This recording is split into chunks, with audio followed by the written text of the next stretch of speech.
Australia, an ancient continent forged by fire, flood, and relentless isolation. From the beginning, this land was set apart, not just by geography, but by fate. While the rest of the world evolved along familiar lines, Australia drifted alone, carving out its own twisted version of life on Earth. Here, the rules of survival were rewritten.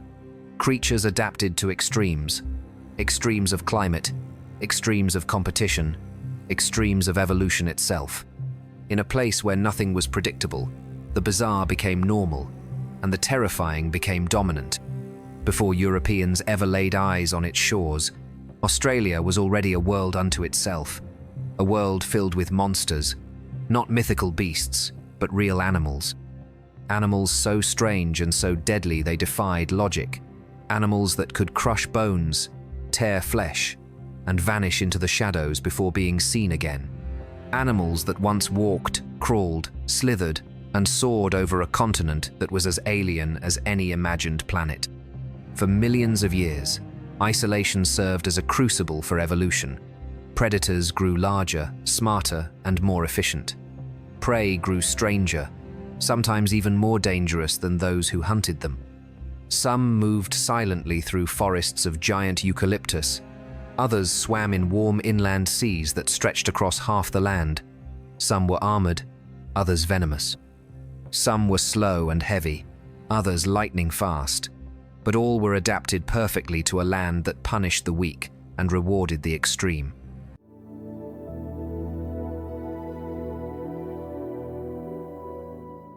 What makes Australia different is not just what lived here, but what survived. Even today, long after the age of giants, the continent still pulses with danger.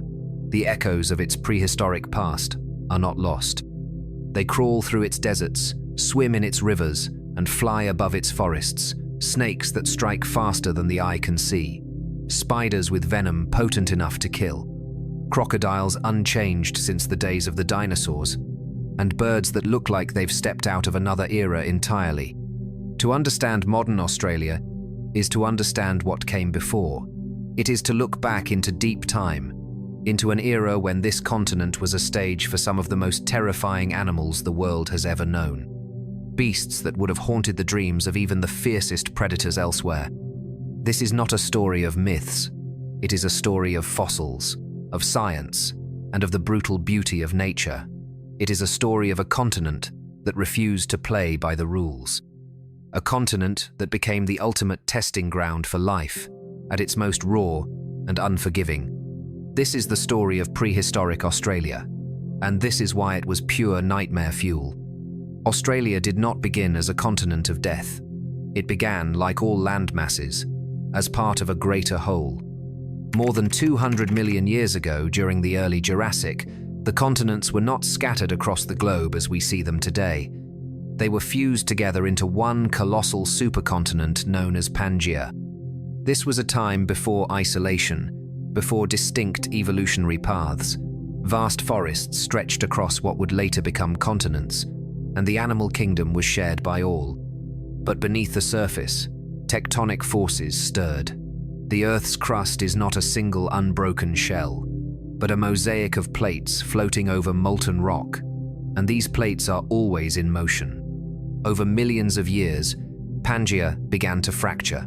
One piece of it, a southern fragment known as Gondwana, would become the crucible of Australia's future.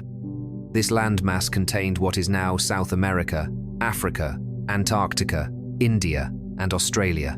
Though still unified, Gondwana was slowly stretching, pulling apart like dough under tension. As the Jurassic gave way to the Cretaceous, this tension reached a tipping point.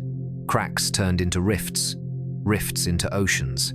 The Indian subcontinent broke away first, racing northward toward Asia. Then, slowly and deliberately, Australia began to drift, not all at once, and not as a whole. At first, it remained tethered to Antarctica. For tens of millions of years, the two lands shared life, ecosystems, and evolutionary pathways.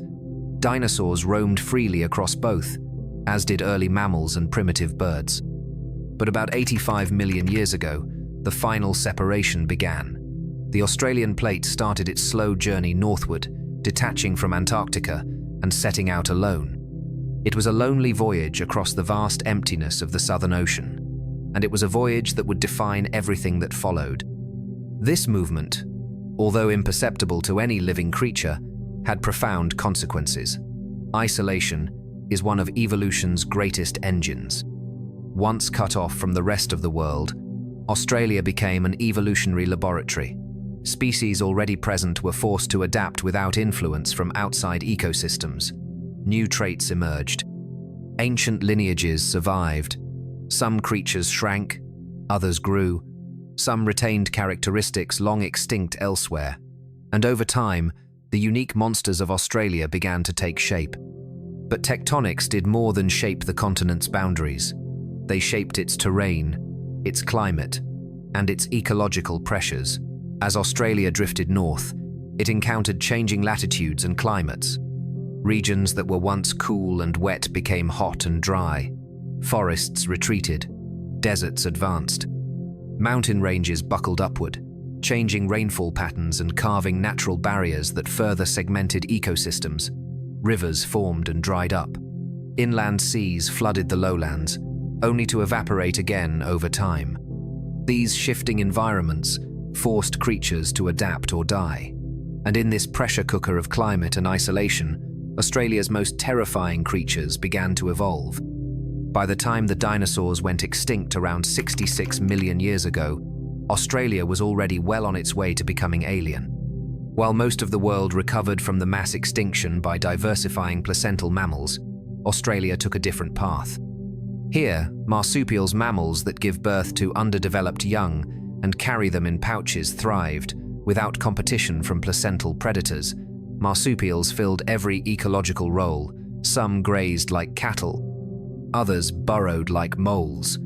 Some evolved to glide through trees, and some, more terrifyingly, evolved to hunt. The marsupial lion, one of the most fearsome predators ever to stalk the land, was a product of this evolutionary divergence. It had no counterpart anywhere else on Earth. Its lineage, sharpened by millions of years of separation, was tailored to Australia's unique and brutal conditions, and it was not alone. The continent also played host to enormous flightless birds, some taller than a man and heavier than a bear. Massive, venomous reptiles evolved with few natural enemies. Amphibians that elsewhere would have been crushed by mammals found safety in this isolated realm.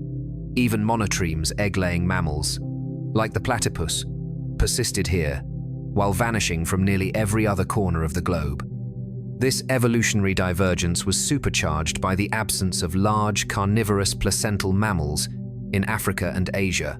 Apex predators like lions, leopards, and hyenas dominated the food chain. In Australia, those niches remained open, and they were filled by creatures that evolved in radically different ways. The result was a continent that looked like nowhere else on Earth, a place where the old world's rules no longer applied. But Australia's transformation was not finished. Its drift continued, bringing it ever closer to the equator. This movement introduced tropical climates to regions once temperate. New pressures emerged: intense heat, seasonal droughts, and devastating bushfires. These extreme conditions filtered species through a relentless natural sieve. Only the hardiest, the most cunning, the most adaptable could persist. Over time, those survivors became the ancestors of the continent's iconic monsters. One of the most fascinating byproducts of this geological journey was the development of Australia's arid interior. Much of the continent became dominated by deserts and dry forests, environments that fostered both concealment and ambush hunting. Animals grew specialized. Some developed incredible speed to chase down prey across open ground. Others evolved cryptic camouflage, blending perfectly with the red dust and scrub. Some even became nocturnal, shifting their entire activity to avoid the punishing daytime heat. Yet through all this change, one force remained constant: isolation. Australia's creatures lived and died in a world apart. Even as the rest of the globe experienced waves of migration, climate upheaval, and species exchange, Australia stood alone.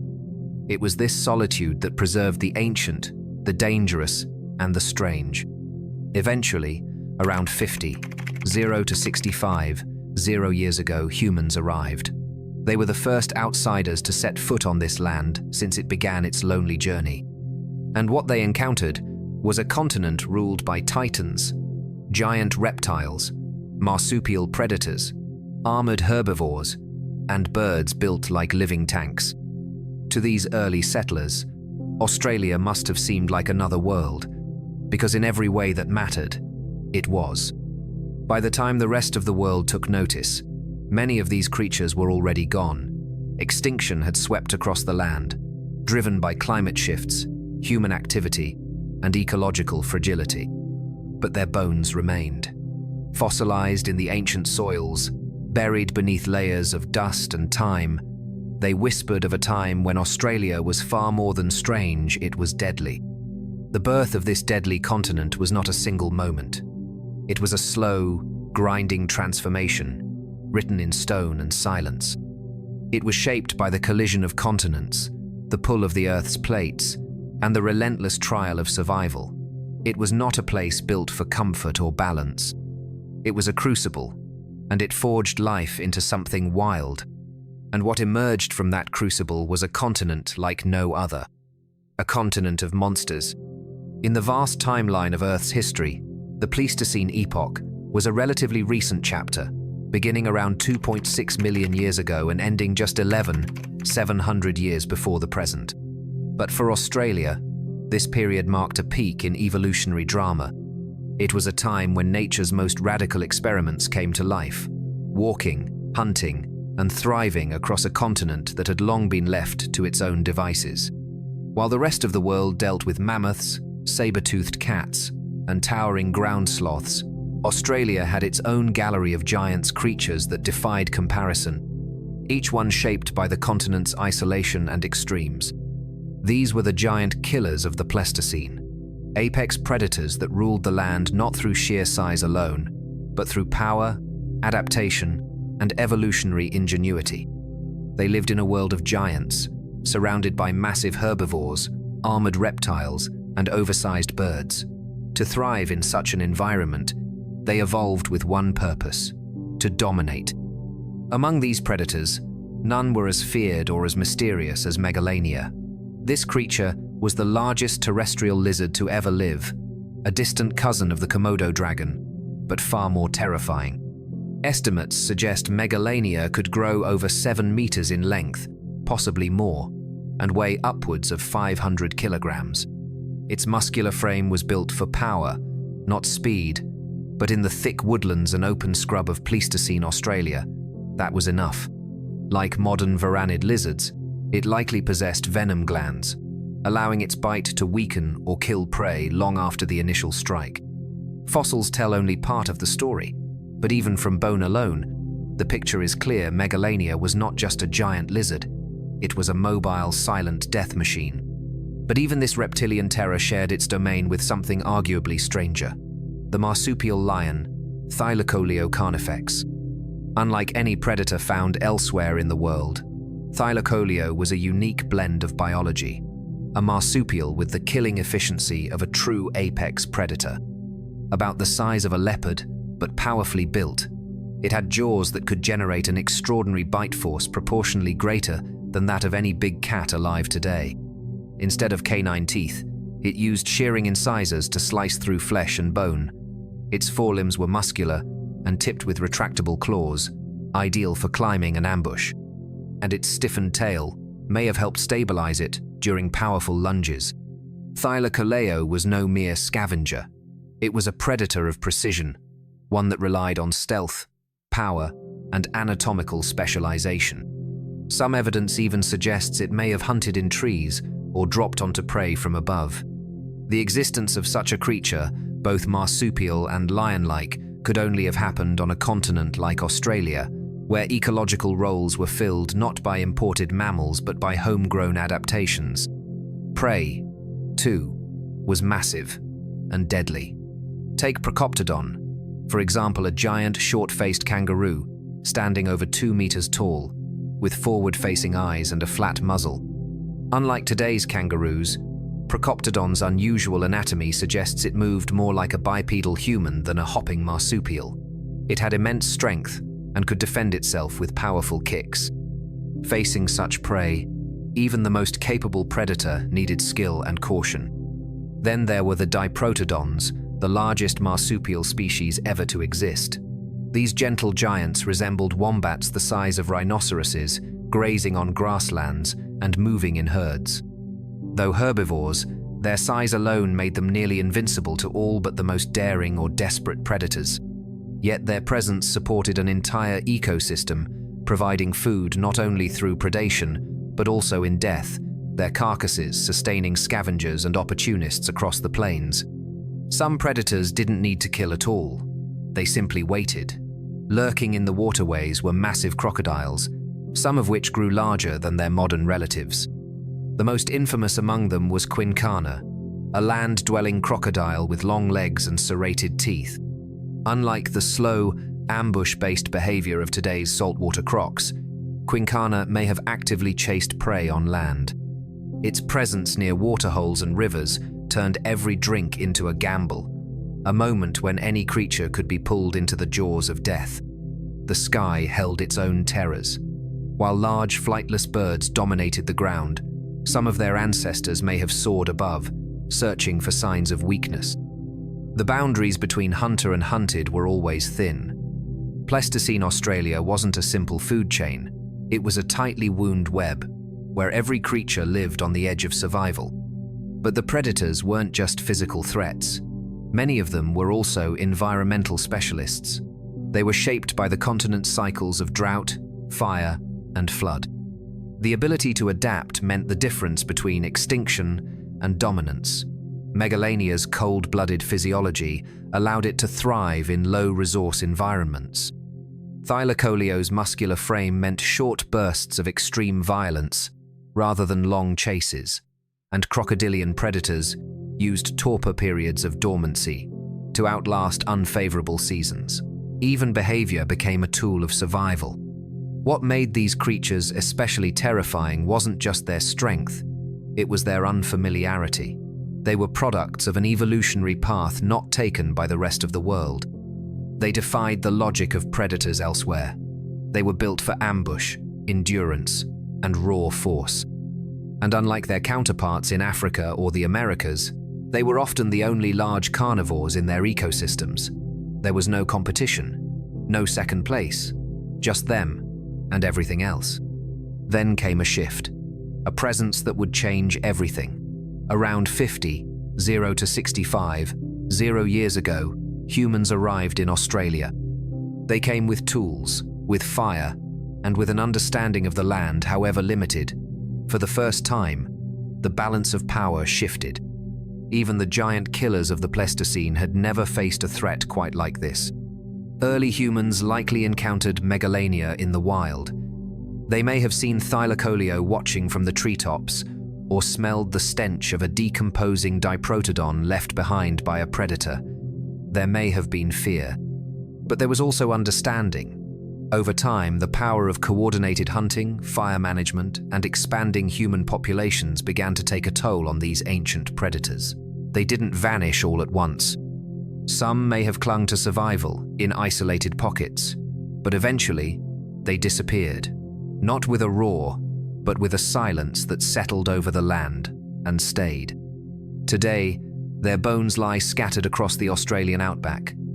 Fragments of jaw, fossilized footprints, tooth marks on ancient prey. From these clues, we piece together their story, a story of domination, adaptation, and eventual extinction. They were the masters of their time, creatures born of isolation, sharpened by environment, and brought down by change. Their reign was long, but not eternal. In the Pleistocene world, even monsters had limits, yet their legacy remains. They remind us what evolution can do when left unchecked, what life becomes when it is pushed to the edge again and again. They are not myths, they were real. And for a time, they were the most terrifying animals on the planet. In the deep time of the Pleistocene, A shadow moved through the forests and grasslands of prehistoric Australia. It did not roar. It did not run. It stalked, silent, calculating. A predator with no equal, feared not for its speed, but for its certainty. It was called Megalania, and it ruled its domain with quiet terror, a creature unlike any that has existed before or since. A dragon born of reality, not myth, and for tens of thousands of years, it was the top predator in a land built for extremes. Megalania was not a dinosaur. It belonged to a more recent bloodline, the varanid lizards, cousins of modern-day monitors like the Komodo dragon. But where the Komodo dragon is already formidable, Megalania was something else entirely. It dwarfed every living lizard, stretching over 7 meters from snout to tail and weighing over 500 kilograms. Its body was thick and muscular, built not for slithering or scuttling but for brute force. It moved low and slow, confident in its dominance, unbothered by competition, because there was none. Its jaws were wide and lined with serrated teeth, capable of slicing through flesh with devastating efficiency. But teeth were not its only weapon. Based on its close relationship with Komodo dragons, many paleontologists believe Megalania possessed venom glands, a trait once thought exclusive to snakes. This venom, combined with the bacteria-rich saliva of a scavenger, turned even a single bite into a death sentence. Prey might escape the initial attack, but death would come later through sepsis, paralysis, or internal bleeding. Megalania didn't have to chase. It only had to strike once. Its diet was as varied as the continent itself. Diprotodons, giant kangaroos, juvenile megafauna, and possibly even smaller predators were all fair game. Megalania was an ambush hunter, relying on stealth and camouflage in the dappled light of eucalyptus forests or the tall golden grasses of inland plains. Its mottled scales allowed it to vanish into the landscape. It would wait, unmoving, as large herbivores grazed nearby, and then, with a sudden burst of motion, it would lunge jaws open, teeth exposed, claws digging into soil for traction. The kill was rarely instant. Megalania was patient. If its prey escaped, it would track it, using a powerful sense of smell to follow the trail of blood and decay, sometimes for hours, sometimes for days, but always with certainty. The continent offered few places to hide from a creature like this, and fewer still to escape its bite. Its limbs were thick and clawed, capable of gripping prey and tearing through vegetation. The tail, heavy and muscular, served as both balance and weapon, a counterweight during lunges, and a tool for intimidation or defense. It could swipe with enough force to break bones. Fossils show robust vertebrae and limb attachments, suggesting immense strength in both forelimbs and hindlimbs. This wasn't a lumbering giant. It was calculated and controlled.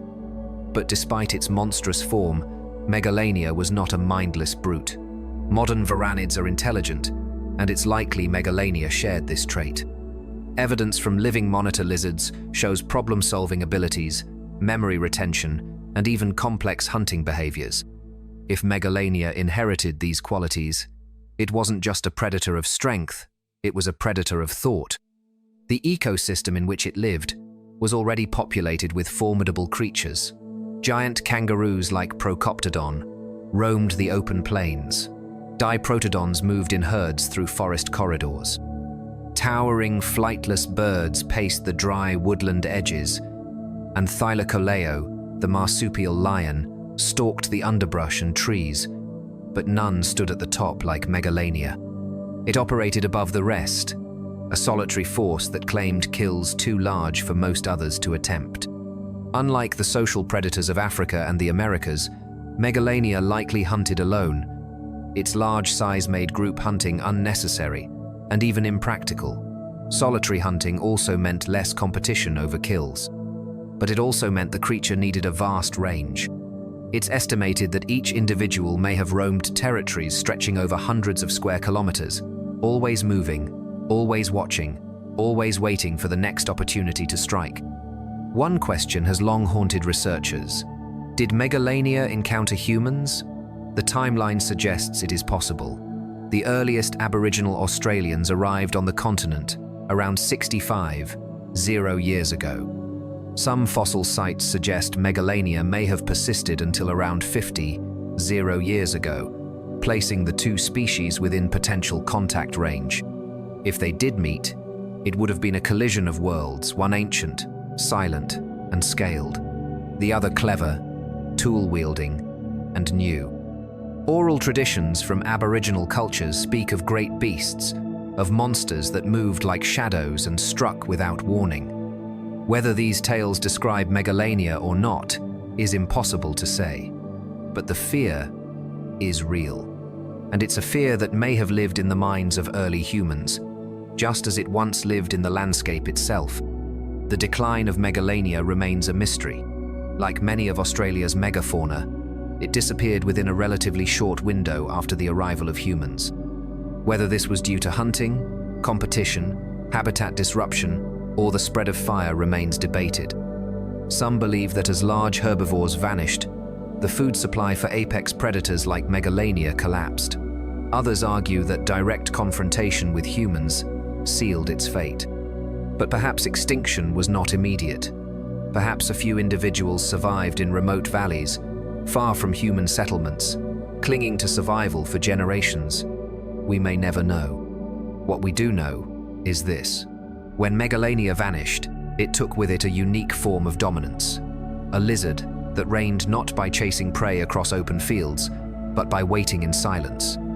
A creature that proved you don't need wings to be a dragon. Today, its bones lie silent in the red soil of the Australian outback, vertebrae the size of bricks, claws that curve like blades, jaws that once held death in every tooth.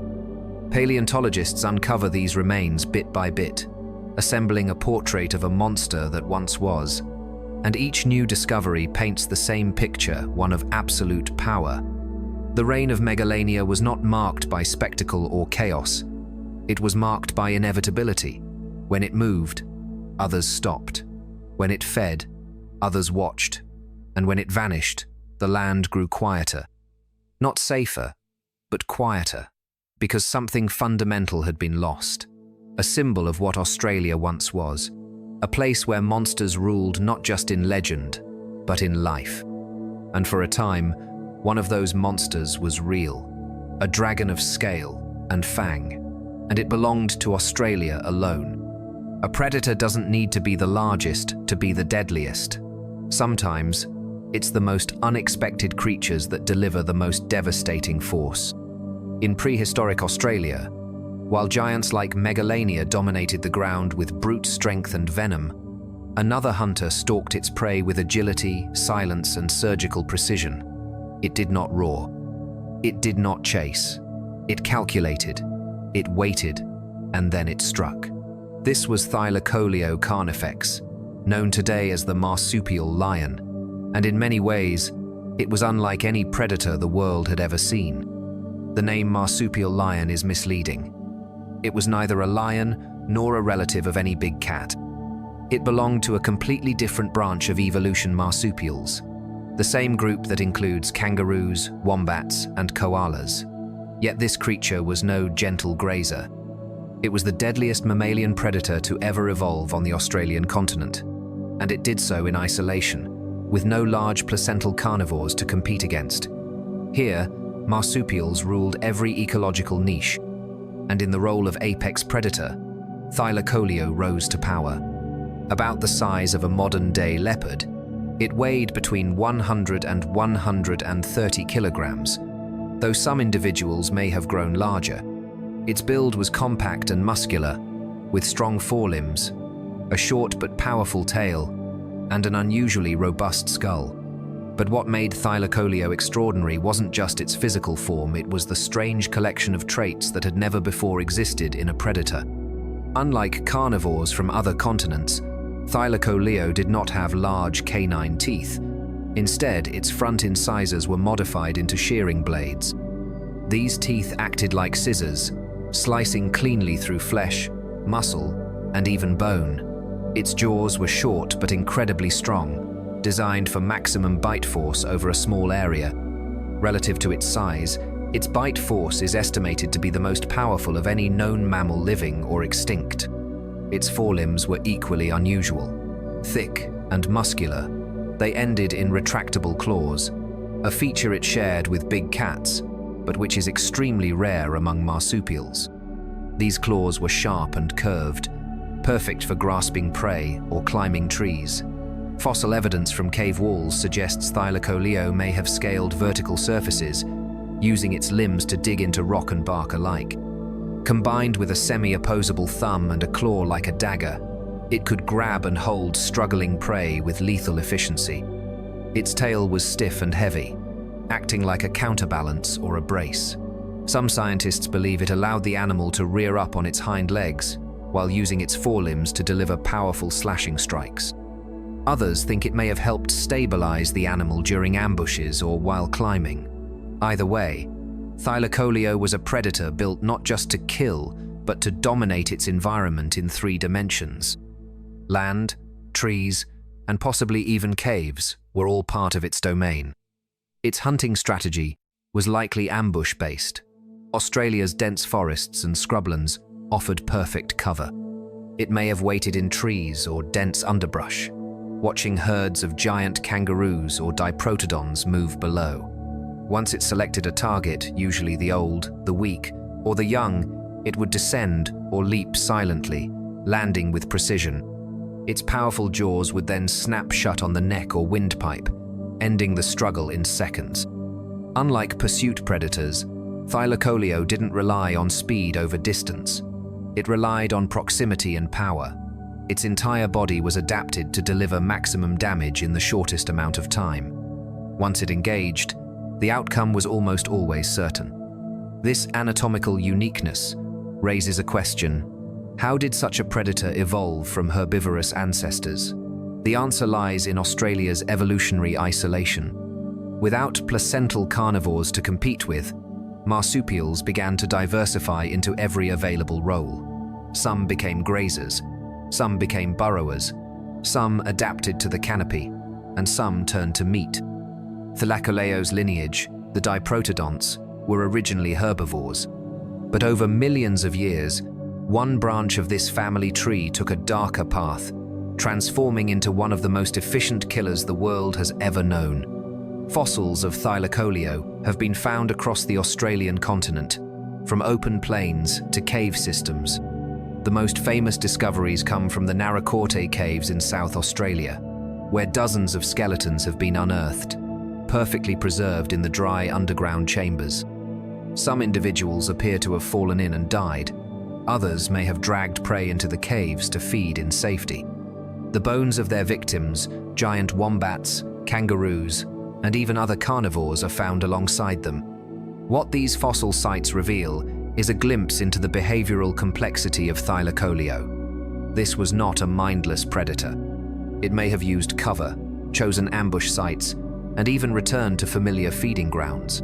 Some paleontologists suggest it could have been at least partially nocturnal, relying on stealth and low light to approach prey. Its eyes were forward-facing, providing depth perception crucial for judging distance, an essential trait for an ambush hunter. Despite its success, Thylacoleo eventually vanished. Its extinction remains part of the broader mystery of Australia's lost megafauna. As with Megalania and Diprotodon, Thylacoleo disappeared sometime after humans arrived on the continent. Climate change, fire, and overhunting may have played roles. But it's also possible that the ecological web it depended on simply unraveled. With the disappearance of large prey animals, even the most efficient predator can't survive. Evolution is powerful, but it cannot outrun collapse. Yet the legacy of Thylacoleo lingers. It stands as one of evolution's strangest solutions to the problem of predation. It didn't follow the rules written elsewhere. It invented new ones. Its claws, teeth, and muscles were honed over millions of years not to resemble any other predator, but to function in a unique, closed system. A predator without peers. A lion without lions.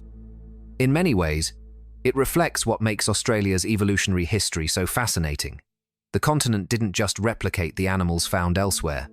It created entirely new forms of life, and Thylacoleo was one of its greatest creations. Deadly, agile, and efficient. A killer born not from a lineage of hunters, but from a family of grazers. Proof that in the right environment, nature can transform the unlikeliest ancestor into the perfect predator. It's easy to imagine a quiet forest tens of thousands of years ago, the rustle of leaves, the thump of distant footsteps, a kangaroo herd moving through the underbrush, unaware. Perched above, motionless, a shadow clings to the tree trunk, watching, calculating, waiting, and then, in a moment faster than thought, it falls. Jaws flash, claws strike, and in seconds, silence returns. That silence remains today. But the bones in the caves, the scratch marks on stone walls, and the strange teeth buried in ancient soil all tell the same story. A story of an animal that once ruled with elegance and brutality, a story of the marsupial lion. It lived in a world that no longer exists, a world of giants, fire, and solitude, and it left behind a reminder that apex predators are not just the strongest. They are the ones most finely tuned to the world they inherit. And for a time, in the wild heart of ancient Australia, Thylacoleo carnifex inherited it all. Long before humans laid eyes on the Australian continent, long before cities or farms or fences carved it into pieces, the skies and plains were ruled by giants that could neither fly nor run with grace. These were birds, yes, but not like any birds alive today. These were the thunderbirds, the demon ducks, immense, silent, and, in some cases, perhaps even deadly. They towered above the scrub and plains, their shadows falling over ancient grasslands like living statues, and for a time, they were among the most formidable animals to walk the land. Their bones have been found scattered across Australia from the dry lake beds of the interior to the forests of the eastern coast. These bones paint a picture of birds that stood as tall as a human, sometimes taller. Some species exceeded 3 meters in height and weighed over 500 kilograms. Their skeletons were thick and dense, adapted not for flight but for strength and power. These were not predators of the sky. They were grounded giants, survivors of a world where size was everything. Collectively, these birds belonged to a family known as the Dromornithids. Their name comes from Greek roots, meaning running bird, though many of them likely moved with slow, deliberate steps rather than speed. They are often called mihirungs, a term drawn from Aboriginal mythology, where massive birds play recurring roles in stories of creation, danger, and survival. But in the scientific world, they are known for one thing above all: their size. The largest among them, Dromornis sturtoni, stood over 3 meters tall and may have weighed up to 600 kilograms. Its skull alone could reach lengths of 70 centimeters. Its beak was thick and curved, capable of delivering crushing force. Yet its true nature remains a subject of debate. Was it a gentle browser, a seed-eater, or something darker, a carnivore hiding behind a duck-like face? Many paleontologists once believed Dromornithids were herbivores, feeding on soft vegetation, fruits, and leaves. Their massive bodies, they argued, required constant foraging and digestion, much like modern emus or ostriches. Their beaks, though powerful, lacked the hooked points common in known carnivores, and their massive size seemed more suited for intimidation than pursuit. But recent studies have reopened the debate. Inside those massive skulls, researchers have found clues, muscle attachment sites, jaw structures, and wear patterns on bone that suggest these birds may have been capable of more than just grazing. Their beaks may not have been sharp, but they were built for sheer force, enough to crush bones, crack shells, or snap small animals in two. In a land filled with small marsupials, reptiles, and even juvenile megafauna, the opportunity for opportunistic predation was ever present. This possibility has led some scientists to propose that at least some species of Dromornithids were omnivores or even active predators. If true, it would place them in a very rare category: flightless birds that hunted, not with claws or speed, but with crushing bites and towering strength. They wouldn't have needed to chase. One ambush, one strike, one bite could have been enough. Among the most infamous of these birds is Bullocornis planae, nicknamed the demon duck of doom, standing around 2.5 meters tall and weighing hundreds of kilograms. It earned its name from its bizarre combination of traits. It had the body of a goose, the skull of a dinosaur, and the bite force of a crocodile. Fossil evidence suggests it lived in open woodlands and grasslands, likely near sources of water. Whether it grazed or hunted, it ruled its territory with size alone. What made these birds especially terrifying was their unpredictability. Unlike typical predators, which rely on claws, teeth, or venom, the thunderbirds relied on presence. Their sheer mass made them nearly invulnerable to attack. Even Australia's most powerful predators, marsupial lions, giant lizards, and prehistoric crocodiles would have approached with caution. A kick from one of these birds could shatter bone. A bite could cripple. They laid large eggs, some of the largest ever discovered. The eggs themselves are fossilized in several locations, preserved in layers of sediment that once formed the floors of ancient nesting sites. These fragile time capsules tell a story of vulnerability. While adults were nearly untouchable, their young were targets. Scavengers, reptiles, and opportunistic hunters would have hovered near nesting grounds. And this, perhaps, is where humans later found them. The arrival of humans on the Australian continent introduced a new kind of threat, one that no bird, no matter how large, could withstand. Archaeological sites across Australia reveal charred eggshells from dromornithids, suggesting early humans collected and cooked their eggs for food. A single egg could feed a family.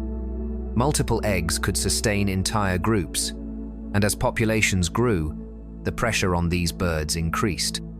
Unlike other animals, thunderbirds were slow to reproduce. They matured slowly, laid few eggs, and invested heavily in their offspring. When their nests were raided and their habitats disrupted, they had little ability to recover. Combined with the use of fire to reshape the landscape and the extinction of their primary food sources, whether plant or prey, these birds began to vanish. By around 0 years ago, the last of the dromornithids disappeared. No bones remain younger than this threshold. No sightings exist beyond oral histories. They faded into extinction, their silence settling over the continent like the final flap of wings that would never rise again. But their legacy remained. Echoes of their power and strangeness live on in their modern relatives.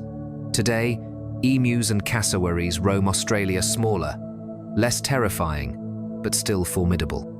Cassowaries, in particular, are known to be aggressive when provoked. Their powerful legs, dagger-like claws, and unpredictable behavior have earned them a reputation as one of the most dangerous birds alive. And in many ways, they are echoes of the giants that came before. These ancient thunderbirds tell a story not just of size, but of adaptation. They lived in a world of predators and heat, of droughts and wildfires.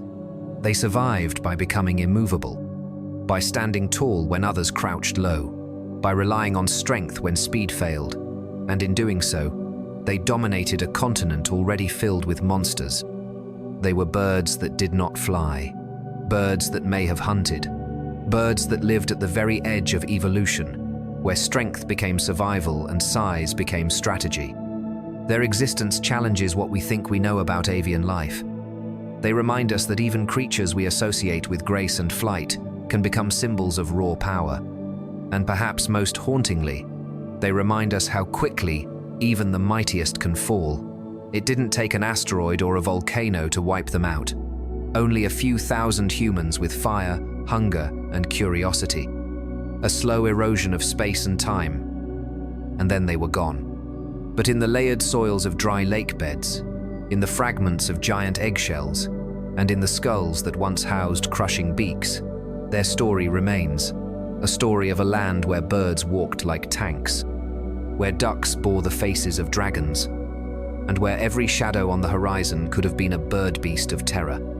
They are extinct, yes, but not forgotten, because once they ruled. Beneath the still waters of ancient rivers, in the marshes that stretched across Pleistocene Australia, and even in the open woodlands where few would expect them, there lived creatures that blurred the line between reptile and monster. They were crocodiles, but not the kind we know today. These were not ambush predators waiting patiently at the edge of a riverbank.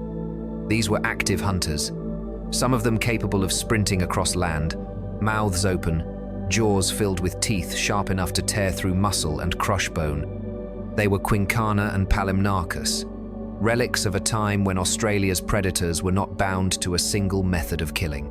These were crocodiles of doom, and they reigned over their territories with ancient ferocity. Modern crocodiles are already formidable. The saltwater crocodile, still found across northern Australia today, is the largest living reptile. It can grow over 6 meters long, weigh more than a ton, and ambush prey with terrifying precision. Yet even this apex predator is a ghost of what once existed.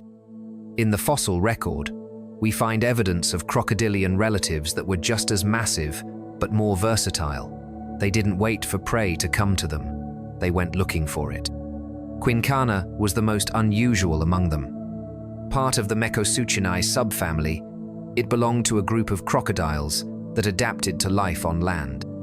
Unlike its modern aquatic cousins, Quincana had long legs and high-set eyes, traits that suggest it was built for movement quick, sustained, and deliberate. Its limbs weren't splayed like a typical reptile's. Instead, they positioned the body higher off the ground, allowing for better mobility over uneven terrain. This was a crocodile that could walk, and perhaps even run, through forests and open plains. Measuring up to 6 meters in length, Quincana combined ancient ancestry with evolved hunting strategies. Its skull was deep and robust, its teeth curved and blade-like, not the conical pegs seen in modern crocodilians. This suggests a slicing, cutting bite, one suited for active predation rather than simple capture and drowning. It could have ambushed prey at waterholes, yes, but it also could have pursued it across dry land. Its hunting style may have resembled that of big cats more than that of today's crocodiles, short bursts of speed, grappling strength, and lethal precision. Its name comes from Aboriginal mythology, referencing the Quinkin spirits, supernatural beings, said to live in rock formations and forests. Some of these spirits were mischievous, others malevolent. It's fitting, then, that this crocodile carries a name born of ancient fear. To the first humans who entered Australia, Quincana would have seemed like a living nightmare, an ambush predator not limited to rivers but capable of appearing almost anywhere. While Quincana dominated the land, another ancient crocodile ruled the water. Its name was Palymnarchus. Less is known about this species, but what has been found points to a semi-aquatic predator with massive proportions and tremendous bite force. Palymnarchus lived in freshwater environments, slow rivers, billabongs, and floodplains. It was built like a modern crocodile in some respects, but larger and with different proportions. Some specimens suggest lengths exceeding 7 meters. It would have been capable of taking down anything that came near the water's edge, including giant marsupials and possibly even other predators. Its skull was broad and heavily armored. The jaws could clamp shut with enough pressure to splinter bone, and its body was thick and muscular, adapted for launching surprise attacks from below. Where Quincana used speed and stealth on land, Palymnarchus used patience and brute force in water. The two species, though similar in lineage, had evolved for different environments, one to roam, the other to lurk. Together, they represented a complete system of crocodilian dominance. Fossil remains of both species have been found in regions now dry and barren places where ancient rivers once flowed, where wetlands stretched for kilometers, and where rainfall patterns were predictable and abundant. The bones lie buried in layers of sediment, often alongside the remains of their prey. In some cases, puncture marks can be seen on bones large, clean holes that match the spacing and shape of crocodilian teeth. It's a silent testament to the power these creatures wielded.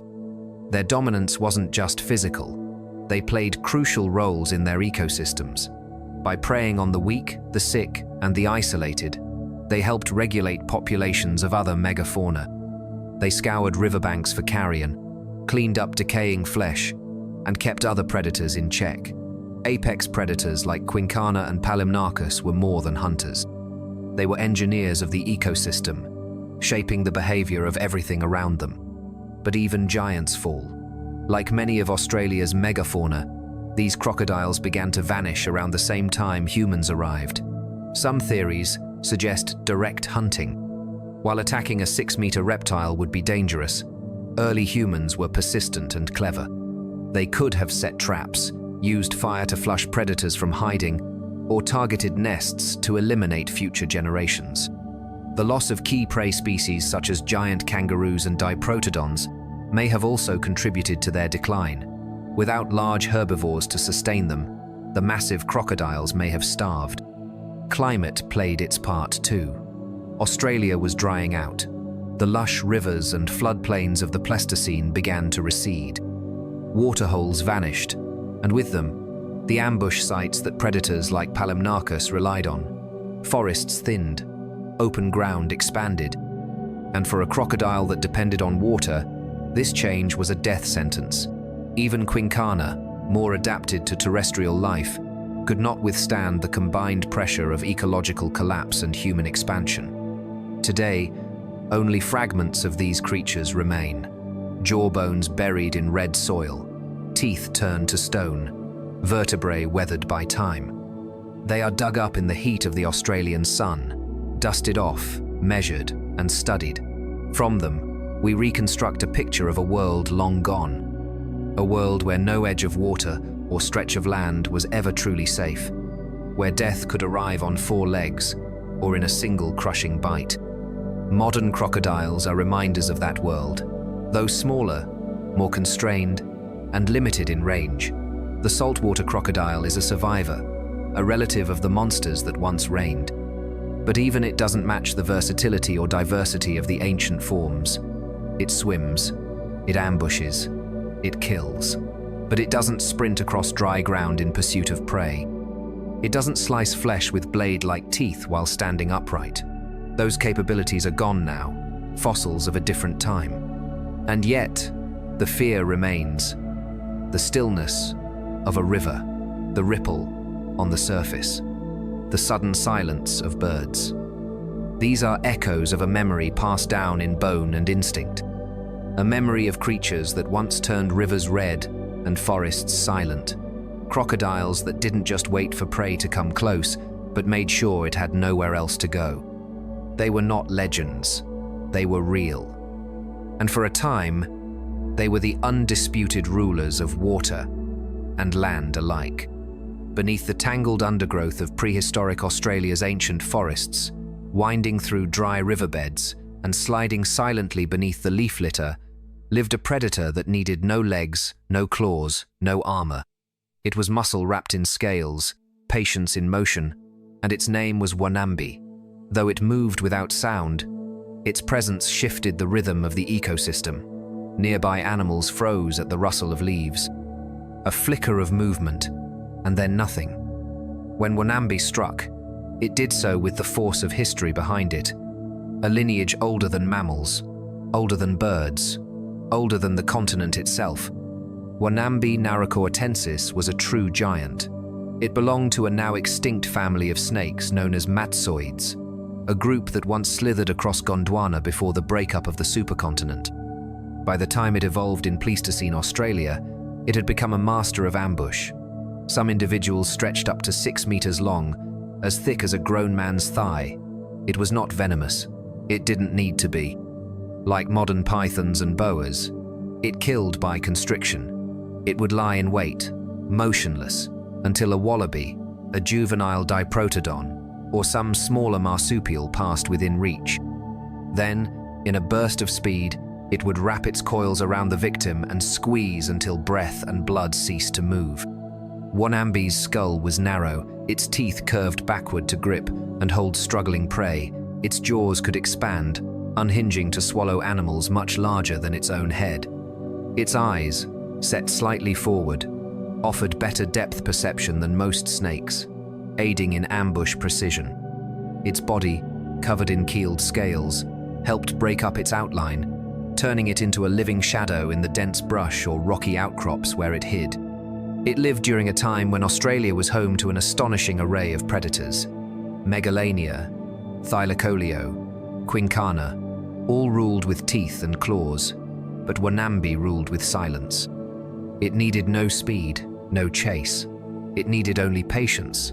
And in a world of animals that often relied on sight or scent to detect danger, Wanambi thrived as an invisible killer. Fossils of Wanambi have been found in Narracoorte caves in South Australia, a site that has preserved the bones of countless Pleistocene species. Some skeletons were discovered near cave entrances, where snakes may have waited for prey to pass. Others were found deeper, suggesting that Wanambi may have hunted in near darkness, using heat-sensitive pits and vibration detection to find its targets. It may have even climbed low branches or hidden in burrows. It was not alone. Australia's snake fauna was rich and varied, and while Wanambi was the largest of its kind, it shared its world with a growing population of elapids, highly venomous snakes like the taipan, tiger snake, and death adder. These newer snakes were faster, lighter, and more specialized for quick kills, but none matched the size and raw physical dominance of Wanambi. Yet even this giant was not the most heavily armored creature crawling across ancient Australia. For that, we turn to a different kind of survivor, not a predator, but a relic of ancient resilience: the Megalania. Megalania was a genus of giant horned turtles. Unlike any turtle alive today, it looked like something sculpted from myth. Its body was low and broad, protected by a thick, domed shell that measured over 2 meters long. Its legs were short and strong, capable of dragging its heavy frame across rocky terrain. But what set Megalania apart was its head and tail. The skull was armored, and from the back of the head jutted 2 large, backward curving horns, possibly used in defense or combat. The tail was long and clubbed, covered in bony rings that ended in a heavy, spiked knob. It wasn't just armor, it was a weapon. This was no gentle water dweller. Megalania lived mostly on land, perhaps grazing in open woodlands or near freshwater lakes. Its diet likely consisted of tough vegetation, ferns, cycads, and possibly low shrubs. Its beak was sharp, capable of slicing plant matter with ease. It moved slowly, but its defenses made it nearly untouchable. Even a predator like Thylacoleo would have struggled to land a fatal blow against that shell. Megalania may have flipped it over, as modern predators do with tortoises, but that would have been a rare and risky effort.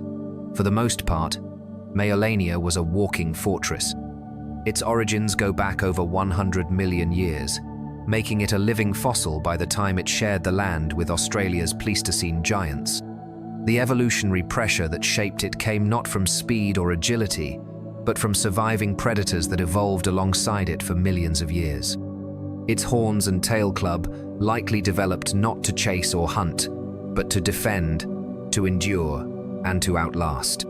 Fossils of Megalania have been found in Australia and nearby islands, suggesting it once had a wide distribution across the region. Some paleontologists believe it may have used its tail in combat with others of its kind, territorial disputes, mating rituals, or competition over nesting grounds. Like many reptiles, its survival strategy was simple: be too difficult to kill and live long enough to reproduce. And for a very long time, it worked. The contrast between Wanambi and Megalania is stark, yet both reflect Australia's evolutionary path. One relied on ambush and constriction, the other on armor and endurance. One was silent death, the other slow survival, and in the ancient web of Australian life, they both fit perfectly. But even the perfect can fall. As climates changed and humans arrived, the balance shifted. Fires swept across the land, altering habitats. Large herbivores disappeared. Nesting grounds were disturbed. And perhaps most critically, new pressures arrived that these ancient species were never equipped to handle. Wanambi, despite its stealth and strength, could not compete with the speed and venom of newer snake species. Nor could it survive in the increasingly fragmented landscapes shaped by fire, drought, and human migration. The forests that once concealed it shrank, its prey became scarce, and eventually, its long reign came to a quiet end. Megalania lasted longer in some areas, especially on offshore islands where human activity arrived later, but even there, it vanished. Its slow reproduction, limited mobility, and heavy armor made it vulnerable to habitat loss and hunting. Giant eggs, easy to collect, slow movement, easy to track. And with the rise of sea travel and island colonization, the turtle's stronghold was breached. They are gone now. Their bones rest in sediment and stone, skulls with horned crests, tails with armor plates, and vertebrae coiled like ropes of stone. Paleontologists unearth them with reverence, because these creatures were not anomalies, they were survivors, ancient lineages that persisted when others went extinct. And their loss was not just the end of a species, but the collapse of living chapters from Earth's deep past. In their time, they were dominant in their own way. Wanambi, the unseen hunter, Megalania, the living fortress. Each represented a strategy that had worked for millions of years. Each was the product of a land where nature rewarded the extreme, and in that unforgiving crucible, they had thrived. Today, nothing quite like them exists. We have large snakes, but none with the lineage or presence of Wanambi. We have armored reptiles, but none with the bizarre hybrid form of Megalania. Their extinction was the end of a branch on the tree of life, one that had stretched back to a time before mammals, before birds, before flowers bloomed on the land. But through fossils, their story continues. A story of stealth and defense, of ambush in the underbrush, of armor in the open. A story carved in bone and buried in time. A story of the giants that crawled across ancient Australia. When we picture Australia today, we see a land of deserts, dry forests, and open plains. But this continent has not always been dry. Long ago, in deep time, Australia was flooded by vast inland seas.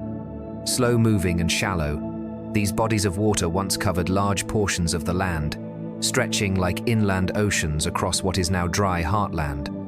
And within those warm, murky depths swam creatures that were not just large but monstrous, reptiles that dwarfed modern predators, beasts that ruled not from the land or sky, but from below the surface, where their power was concealed until the very moment it struck. This ancient Australia of the Mesozoic was shaped by water. As the continent slowly drifted away from Gondwana, tectonic forces caused parts of its crust to sink, creating basins. When sea levels rose, those basins flooded. The Eromanga Sea, one of the largest inland seas in Australia's history, submerged much of what is now Queensland and Central Australia. It wasn't deep like the open ocean, but it was wide and warm, a perfect habitat for marine reptiles, not dinosaurs, but their aquatic cousins. Among the apex predators of these waters were the ichthyosaurs. Streamlined, fast, and built like modern dolphins, they were air-breathing reptiles adapted entirely to life at sea. Some species in Australia reached lengths of up to 7 meters. They had long snouts filled with conical teeth, perfect for grasping slippery prey like fish and squid. Their eyes were large, adapted for hunting in low-light waters, and their tails were built for speed. They hunted in packs, some researchers believe, working together to herd schools of prey. Others may have been solitary, stalking the shallows in ambush. Fossils of ichthyosaurs have been found in abundance across what was once the Eromanga Sea. In opal-rich regions like Kubapedi, their bones have been transformed into glittering blue and green fossils, bones turned into gemstones by the passage of time and minerals. But the brilliance of these fossils belies the raw ferocity of the creatures they represent. Ichthyosaurs were not peaceful swimmers. They were precision predators, built by evolution to move fast, strike hard, and disappear into the depths. But even they were not alone at the top. Lurking in the deeper channels and open stretches of the sea were the plesiosaurs. Unlike ichthyosaurs, which resembled fish, plesiosaurs had wide, flat bodies, long necks, and 4 powerful flippers. Some had short necks and massive heads, adapted for ambushing prey with bone-crushing bites. Others, like the elasmosaurs, had necks as long as their bodies, using flexibility and reach to snatch fish and smaller reptiles from the water column. They moved with a graceful, flying motion through the water, each stroke of their flippers sending them gliding through the sea in eerie silence. The skulls of short-necked plesiosaurs suggest an ambush strategy waiting in deeper waters or beneath overhangs of reef, then lunging forward with a mouth wide enough to engulf an entire animal. They didn't chase over distance. They waited.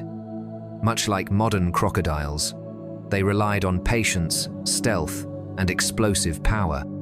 Among the largest of these was Kronosaurus queenslandicus, one of the most terrifying marine reptiles ever to evolve in Australian waters. Estimated to reach over 10 meters in length, Kronosaurus was a short-necked plesiosaur with an enormous skull and teeth the size of bananas. Its jaw structure indicates an immense bite force, capable of breaking bone and shattering the shells of armored prey. Kronosaurus was built like a tank, thick muscles, powerful limbs, and a low, broad body that moved like a missile through the water. It didn't just eat fish, it ate other reptiles, possibly even other kronosaurs. Kronosaurus was likely a solitary predator, territorial, aggressive, and completely dominant in its environment. Its presence alone would have reshaped the behavior of smaller animals in the sea. It had no natural predators. It needed none. Everything it saw was either a threat to attack or food to consume. But the Eromanga Sea didn't just hold hunters. It held giants of another kind creatures like the opalized pliosaurs, long extinct cousins of Kronosaurus, preserved in brilliant mineral form. Fossils of these pliosaurs suggest that Australia's inland seas were more diverse than previously thought. Large and small marine reptiles shared space with fish, ammonites, and early seabirds. It was a rich, dynamic ecosystem, one that thrived for millions of years. Above the water, pterosaurs flew across the sky, some with wingspans stretching up to 6 meters. They nested on coastal cliffs and hunted fish from the surface, diving or swooping low to snatch prey. Their calls may have echoed over the water, their silhouettes drifting above like shadows from another world. They too were part of this ancient sea, their bones scattered across the inland sediments, fragile but telling. And beneath the seabed, in the darkness, in the silts and sands that had not yet turned to stone, invertebrates thrived. Shelled creatures, soft-bodied worms, ancient jellyfish. Trilobites had vanished by this time, but their ecological roles were filled by newer species, life adapting again and again to fill the space left behind. As the Cretaceous period wore on, the Eromanga Sea began to retreat. Tectonic uplift raised the land. Sea levels dropped. Rivers shifted. Coastlines changed. The warm, shallow sea that had once covered 1/3 of the continent began to vanish, and with it, the creatures of that sea began to disappear. Some went extinct. Others adapted to new conditions. A few may have clung to isolated marine refuges, small pockets of water that remained long after the Great Sea had gone. But none of the great marine reptiles survived the extinction event that ended the Cretaceous. The asteroid impact, global wildfires, ocean acidification, these combined pressures ended the reign of the marine monsters as swiftly as they ended the age of dinosaurs on land. What remains are the bones. Some are scattered, fragmented by time and erosion. Others are perfectly preserved, encased in stone or turned into opal. They rest beneath the Australian outback, buried beneath desert sands that once were ocean floors. They tell us of a world where sea monsters ruled not just the deep, but the center of the continent itself. In modern times, the dry heart of Australia gives no hint of the sea it once held. But beneath the surface, the evidence is everywhere. Fossils emerge from mine walls.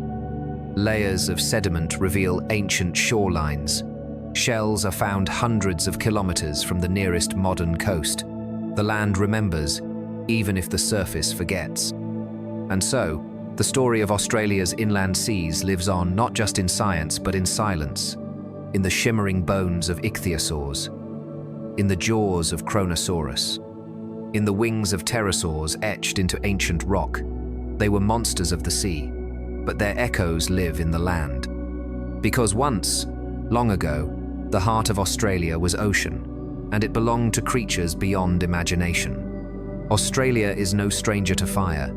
Even today, bushfires sweep across the continent each year, turning forests to ash and skies to smoke. But long before the modern era, before cities and satellites, fire was already shaping this land, and in doing so, it began to unravel the balance that had held for millions of years. It wasn't a sudden collapse. It was slow, subtle, and devastating. And at its core was fire, natural and human-made, working in tandem with climate shifts and ecological strain to bring an end to the age of giants. For much of the Pleistocene, Australia was covered in a mix of dense forests, grasslands, and wetlands. Megafauna thrived: giant kangaroos, wombat-like diprotodons, enormous flightless birds, and predators that hunted with unmatched precision. The ecosystem was complex, with each species playing a role in the cycle of life and death. But this system had a weakness. It was finely balanced, and that balance depended on stable weather patterns and vegetation growth. When either shifted, the system began to wobble. Around 0 to 50 years ago, something began to change. The climate grew drier. Rainfall patterns became erratic. Areas that had once supported lush forests began to dry out, replaced by open woodland and scrub. The wetlands shrank. Grasslands expanded. Many species adapted, but others struggled. Food sources became less predictable. Migration routes were disrupted. Competition for water intensified. In this pressure cooker of ecological stress, even the most powerful creatures became vulnerable. Then came fire. Lightning strikes had always sparked wildfires across the continent, but these were seasonal, mostly confined to dry periods. Ecosystems had evolved to recover from them. Some plants even relied on fire to germinate. But when humans arrived, the pattern shifted. They brought with them something new: intentional fire. Early Aboriginal Australians used fire as a tool. It cleared underbrush, encouraged new plant growth, and helped flush out animals during hunts. This technique, known as fire stick farming, reshaped the landscape. It turned dense forests into open savannas. It maintained grasslands that attracted grazing animals. And in many ways, it made survival easier for humans. But for the megafauna, it was a different story. Creatures like the diprotodon depended on slow-growing vegetation. Their bodies were built for endurance, not speed. The more frequent fires reduced their food supply. Nesting sites for giant birds were destroyed. Thick forests that had once concealed ambush predators became open terrain, stripping away their advantage. Entire food chains began to weaken. With fire came fragmentation. Habitats that had once stretched for hundreds of kilometers became patchworks: open grass here, scorched earth there, scattered trees in between. Waterholes dried up faster. Competition for resources intensified. And as populations declined, reproduction slowed. Fewer young survived. Genetic diversity fell. These pressures were not isolated. They worked together. Climate change reduced available water. Fire reduced vegetation. Human hunting added direct mortality. And as one species fell, others followed. The giant kangaroos that once thundered across the plains vanished. The marsupial lion lost its prey. Megalania, already rare, disappeared. The great dromornithid birds left behind only broken eggshells. Some scientists debate the extent of fire's role in this collapse. Was it the main driver, or just one piece of a larger puzzle? The evidence suggests it was both. Fire alone did not kill the megafauna, But combined with ecological stress and hunting pressure, it was the final push. A quiet destroyer that didn't strike with tooth or claw, but with heat and ash. Fossil records show a sharp decline in megafauna diversity around the time that fire use became widespread. Sediment cores reveal sudden shifts in plant types, dense forest species replaced by fire-tolerant shrubs and grasses. Charcoal layers increase. Dung beetle populations, dependent on large herbivore waste, collapse. These are the signatures of a system unraveling. Yet in the aftermath, life continued. Smaller animals thrived. Species that could burrow, adapt, or hide survived. Ecosystems rebalanced around new conditions, but the giants were gone, and their absence left a void that has never been refilled. Today, Australia remains a fire-shaped continent. Much of its biodiversity, from eucalyptus trees to fire-hardened shrubs, has evolved to survive flames. The legacy of ancient fires still defines the land. But hidden beneath the surface, in fossils and sediments, is the story of how fire once ended an age, how it turned forests into graves, how it silenced footsteps that had echoed for millennia. Fire gave early humans control. It gave them power, but it also gave them the ability to reshape entire worlds. And in prehistoric Australia, that reshaping came with a cost measured not in years, but in extinctions. When the first humans arrived in Australia, they stepped onto a continent that was older, stranger, and more dangerous than anything they had ever encountered. They came from Southeast Asia, possibly by sea, crossing unknown waters in small groups. They carried stone tools, fire, and knowledge passed down through generations. But nothing could have prepared them for what waited on the other side. This was a land ruled by giants, a land filled with creatures that walked, stalked, and hunted in forms no human had ever seen.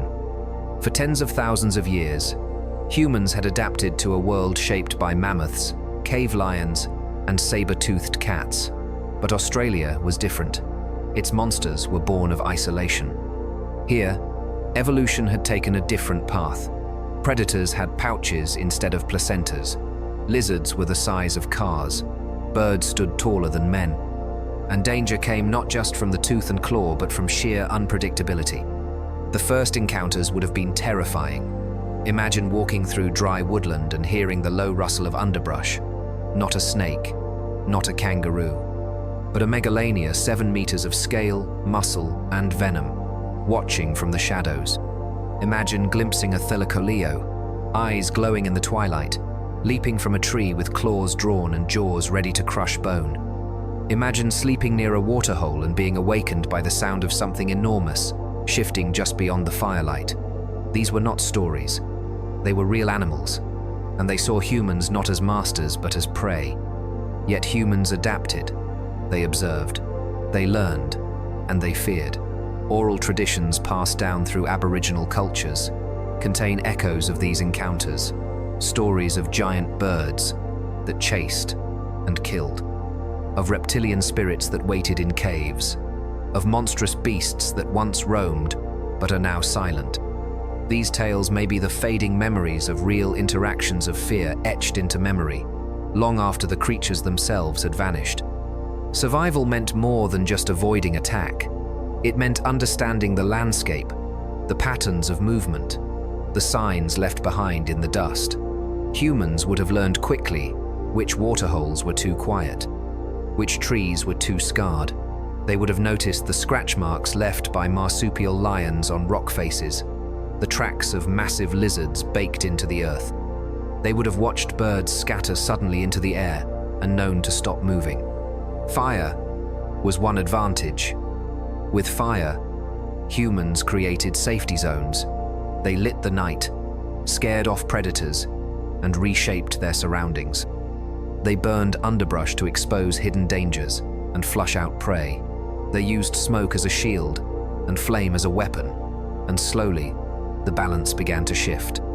But even fire had limits. A single spark could start a wildfire, and a single mistake could turn safety into catastrophe.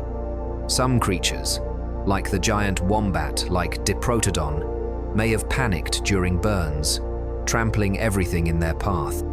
Others, like Quincana, may have waited near the edges of burn lines, attacking animals as they fled the flames. These were dangerous times, not just for prey, but for humans too. Hunting these creatures required courage and coordination. A Diprotodon was massive, 2 tons of muscle and bone. Bringing one down meant risk, but it also meant food, tools, and survival for weeks. So humans adapted their tactics. They worked in groups. They used spears tipped with stone. They may have chased animals toward traps or natural barriers. They followed migration routes, learned nesting seasons, and waited near water during dry periods. Not all creatures were hunted. Some were avoided. The marsupial lion was likely too dangerous to engage directly. Megalania, if encountered, may have triggered immediate retreat. Humans learned to respect the dangers, to coexist where necessary, to defend only when needed. They didn't dominate the land immediately. They lived alongside its monsters carefully. But over generations, the tide began to turn. As human populations grew, pressure on the ecosystem increased. Fires became more frequent. Hunting became more efficient. Species that once thrived under the old system began to weaken. Reproductive rates dropped. Young animals were lost before they could grow, and one by one, the nightmare beasts began to vanish. Some vanished slowly. Others disappeared seemingly overnight. The fossil record doesn't always show the moment of extinction. It shows the last traces, the final footprints, the last bones, the final eggshells, and then silence. No more Diprotodon, no more Thylacoleo, no more giant birds watching from the tree line.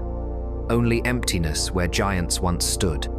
It wasn't conquest, it was erosion.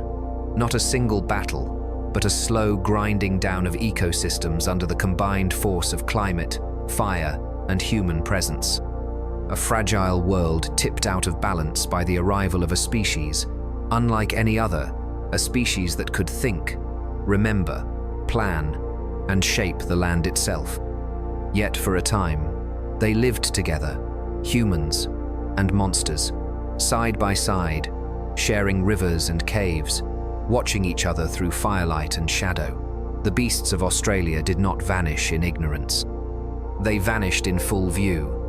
Their presence burned into memory, into story, into the landscapes they once ruled. And today, those memories remain. In ancient art, etched into stone, in bones buried deep beneath dry riverbeds, in the caution, passed down through generations, Australia remembers. Even if the giants are gone, when the last echoes of Australia's prehistoric giants faded, they left behind one of the greatest mysteries in the history of life on Earth. How could a continent once teeming with massive, unique, and highly adapted creatures lose nearly all of its megafauna within a relatively narrow window of time? The Diprotodon, the Megalania, the marsupial lion, the thunderbirds creatures that had survived for millions of years, vanished in just a few thousand. The land was changed forever. And the cause of this extinction remains a subject of intense scientific debate. There are no fossils that show a single catastrophic event, no crater marks, no widespread ash layers, no chemical signatures that point to a sudden disaster. What we see instead is a gradual thinning of species.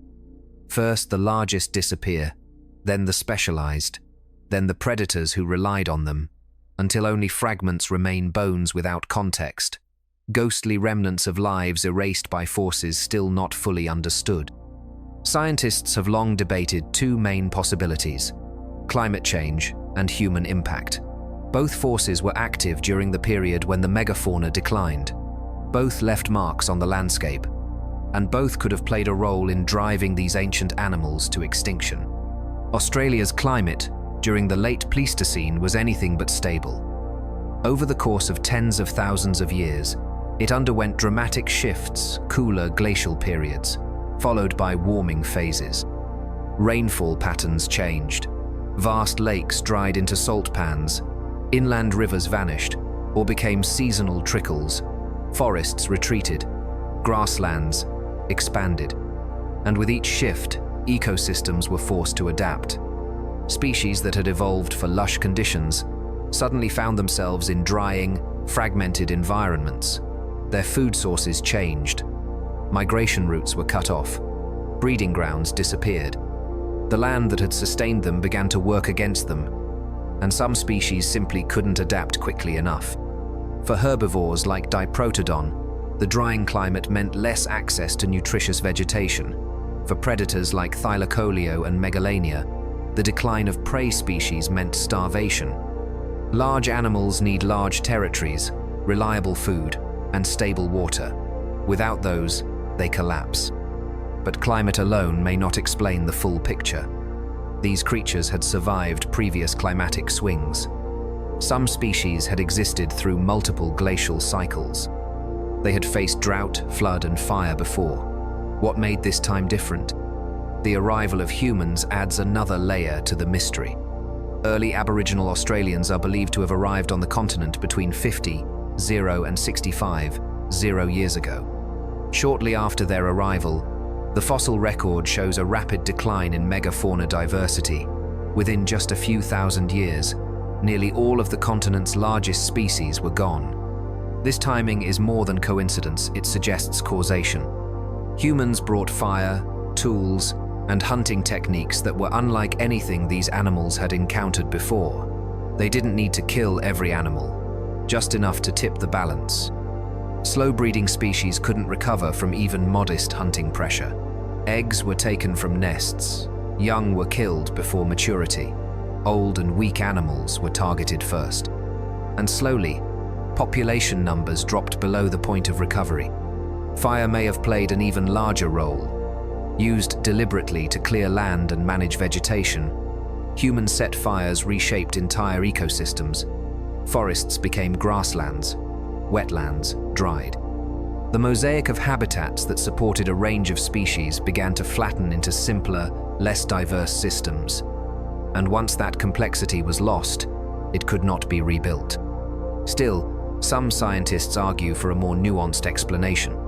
They suggest that it wasn't any single factor, but the interaction of many climate stress, fire, habitat loss, human hunting, and ecosystem fragility.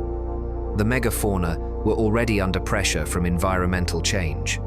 Humans arrived at a vulnerable moment, and together, these forces pushed species past the point of no return. Others point to evidence, suggesting that extinctions occurred at different times in different regions. Some species may have survived longer in isolated refuges. Some island populations may have persisted for thousands of years after their mainland relatives disappeared. This staggered pattern complicates the idea of a single cause, but also supports the idea of a slow, multi-pronged extinction. One thing is clear: the extinction of Australia's megafauna was not a distant, abstract event. It was recent in evolutionary terms. It happened within the span of modern humanity, and it reshaped the continent in ways that still affect life today. With the loss of large herbivores, plant communities changed. Forests regrew in places once kept open by grazing. Fire patterns shifted. Seed dispersal collapsed. Predators lost their prey. Scavengers lost their carcasses, and entire food webs had to reassemble around smaller, more adaptable species. The void left by giants was never filled. Today, the largest land mammal in Australia is the red kangaroo, barely a fraction of the size of the creatures that once roamed. Apex predators like dingoes arrived much later, but they are nothing like the marsupial lion. The balance of power in the ecosystem shifted permanently, and so the debate continues. Did humans bring about the extinction of Australia's megafauna through hunting and fire? Did climate changes make the environment inhospitable for large animals? Or did both forces, working together, drive an ancient world to its knees? There may never be a single answer. Extinction rarely comes from just one blow. It comes from a series of cuts, some deep, some shallow, that together become fatal. And in the case of Australia's giants, Those cuts came from a world changing too fast, and a species arriving just in time to tip the scale. What remains is a cautionary tale, not just about the fragility of ecosystems, but about how easy it is to lose something ancient, powerful, and irreplaceable. How giants can fall not with a crash, but with a whisper, and how, in the end, the only thing left is the silence they leave behind. Australia's past is written in the bones of giants, but its present still whispers of that legacy. Though the thunderous steps of diprotodons and the deadly lunges of Megalania are long gone, their echoes remain in the animals that survive today. What emerged from the extinction of Australia's megafauna was not a world of peace, but a world still ruled by danger, just on a smaller scale. The fear once reserved for giant predators never truly left. It simply evolved. Modern Australia is home to some of the most dangerous creatures on Earth.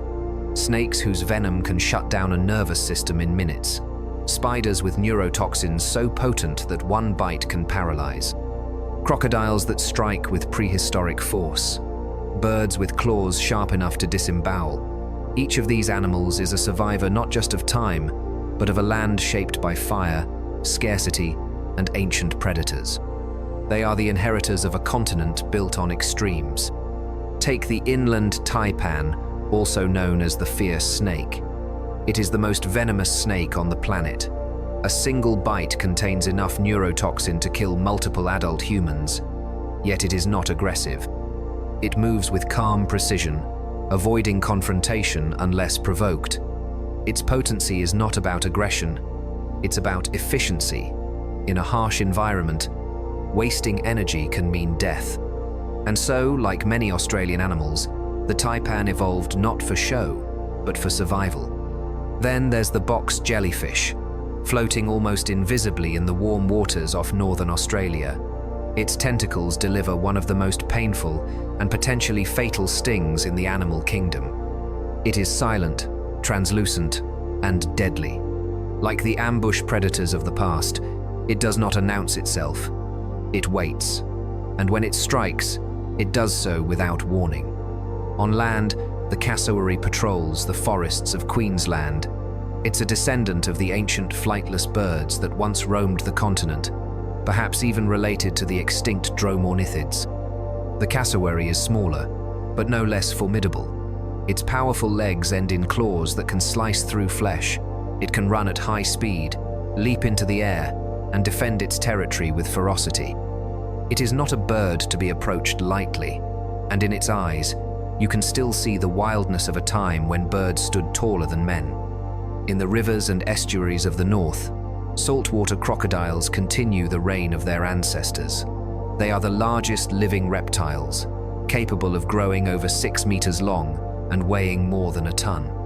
They hunt with stealth and patience, launching explosive attacks from beneath the waterline. Their physiology has changed little in millions of years. They are living fossils, reminders of the Palimnarchus and Quincana that once hunted both land and water. And though their size may be slightly reduced, their danger is undiminished.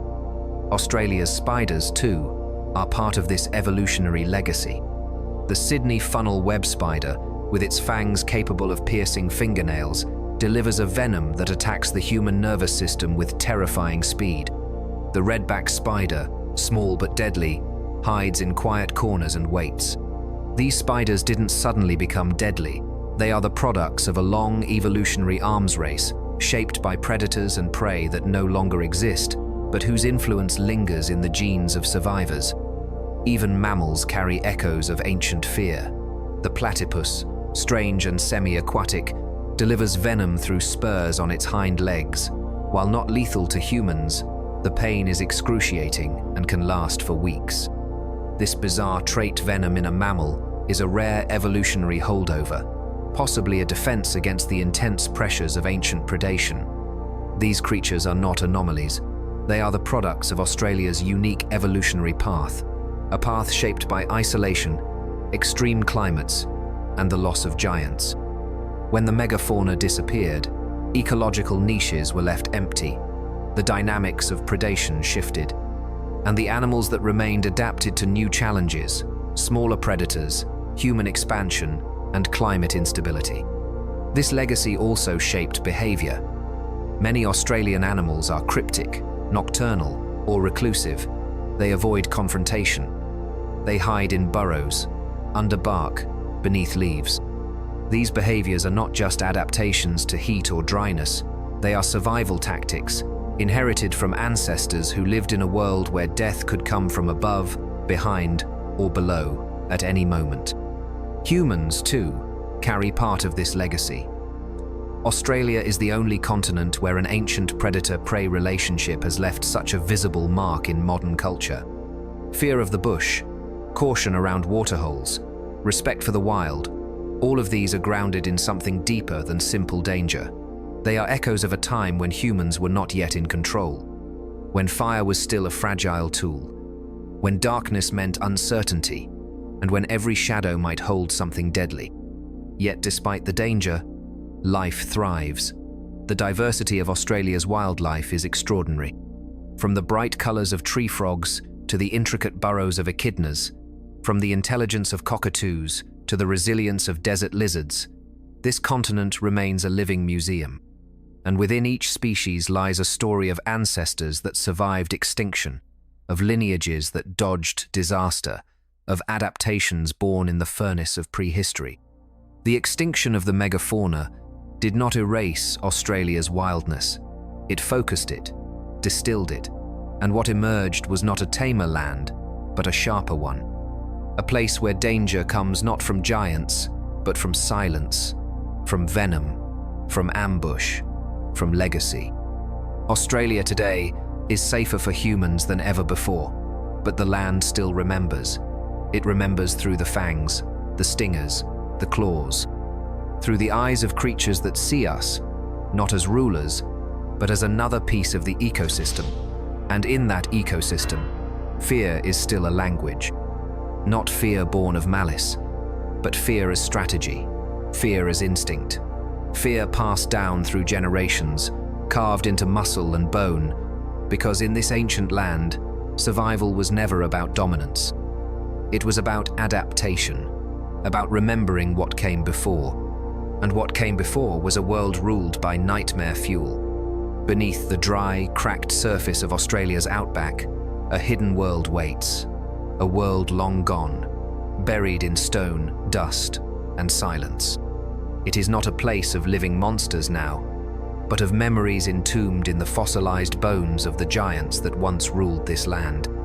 And to reach those memories, scientists must go to the edge of human endurance, braving intense heat, isolation, and time itself. This is the work of paleontologists. And in Australia, their mission is as vast and unforgiving as the land they dig. Australia's fossil record is scattered across thousands of kilometers, from the opal mines of Coober Pedy to the cave systems of Narracoorte, from Queensland's Fossil Triangle to the remote riverbeds of the Northern Territory. These sites, some barely accessible by road, hold the keys to the continent's ancient past. But finding fossils here is not simple. They do not rise from the earth in perfect form. They are fragments jagged, weathered, broken by pressure and time. The work begins with patience. Paleontologists scan the ground, inch by inch, searching for hints. A change in the color of sediment, the curve of a buried rib, a glint of mineral that might be bone. Once a site is identified, the digging begins not with violence, but with brushes, chisels, and endless care. Every layer must be documented, every piece mapped and recorded. The goal is not just to collect bones, but to reconstruct the world they came from. In Coober Pedy, miners searching for opals often uncover more than gemstones. Deep beneath the surface, the sediment is rich with ancient marine fossils, remnants of the inland sea that once covered central Australia.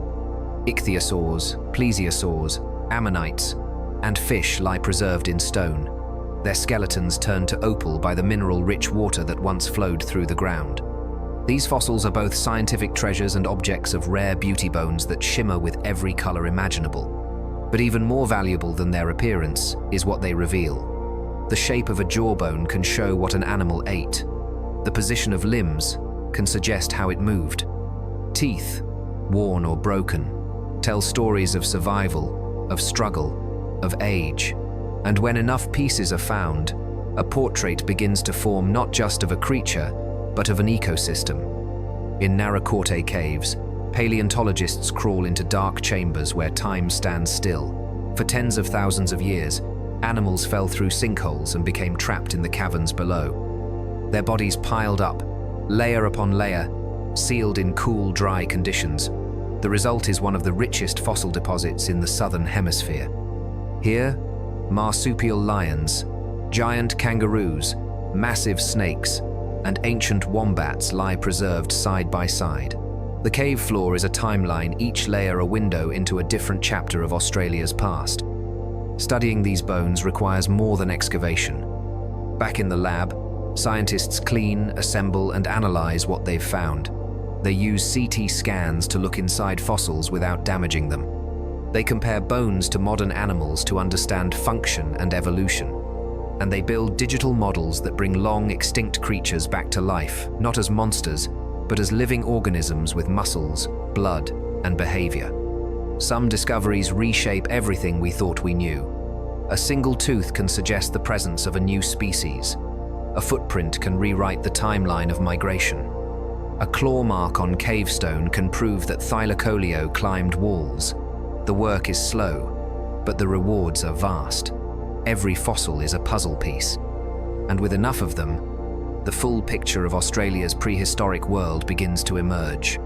But the work is not without risk. Extreme heat, venomous wildlife, equipment failure, and the constant threat of erosion mean that fieldwork must be done carefully and quickly. Sites can be lost to weather or development. Fossils can crumble if exposed too long, and funding is always limited. Many expeditions rely on volunteers, students, and community support to continue. Yet the drive remains, because for paleontologists, these bones are not just artifacts, they are voices from the deep past. They tell us what life looked like before human memory. They show us how evolution works, how ecosystems rise and fall, how species adapt and vanish, and they remind us that extinction is not theoretical. It is real, it has happened, and it will happen again. Australia's fossil record is a gift, but one that must be protected. Many sites are fragile, some are sacred. Working with indigenous communities is essential. They have their own stories, passed down for tens of thousands of years, that often align with scientific findings. Their knowledge of land, animals, and time provides context that no book can offer. Science and story, working together, enrich our understanding of the past. In recent years, new technologies have opened even more possibilities.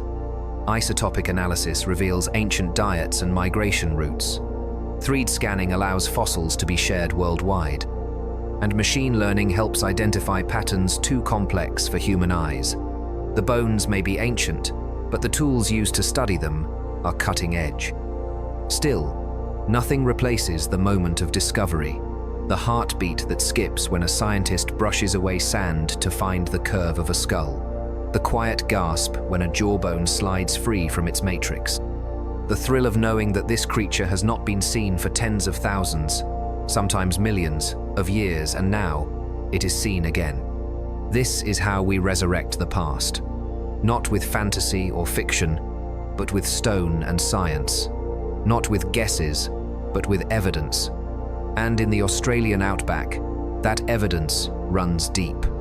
These paleontologists do not chase fame, they chase understanding. And in every fossil they lift from the earth, they find not just the story of a creature, but a glimpse into a time when monsters were real, the land was wild, and Australia was a different world. A world still hidden, waiting to be uncovered, one bone at a time. Australia was never just another continent. From the moment it broke away from Gondwana, it became a world apart, cut off, unshared, and left to evolve in its own strange and brutal direction. This isolation shaped everything. It gave rise to giants unlike any seen elsewhere. It forged predators with unfamiliar tools, and herbivores armored or massive enough to resist them. It built ecosystems where rules were rewritten, and survival meant adapting to the extreme. For millions of years, Australia was ruled by monsters, not mythical ones, but real, living creatures. Marsupials that hunted with bone-shearing jaws, reptiles that stalked prey across dry ground, birds that looked down on humans in height and strength. Even the oceans at its heart carried killers with flippers and teeth large enough to swallow prey whole. And in the shadows, beneath the ground, in caves and streams, the echoes of that time remain. But extinction came, not all at once, not from a single disaster. It came in waves of climate, fire, hunting, and change. And as it passed through the land, the giants fell, one by one. The Thelacoleo, the Megalania, the Diprotodon, the Thunderbirds. Their bones settled into the soil, and their stories faded until science began to pull them back into the light. Today, Australia is still dangerous. It still harbors venom and stealth and sudden death. Its wildlife is a reflection of everything that came before. Smaller, yes, but no less adapted, no less fierce.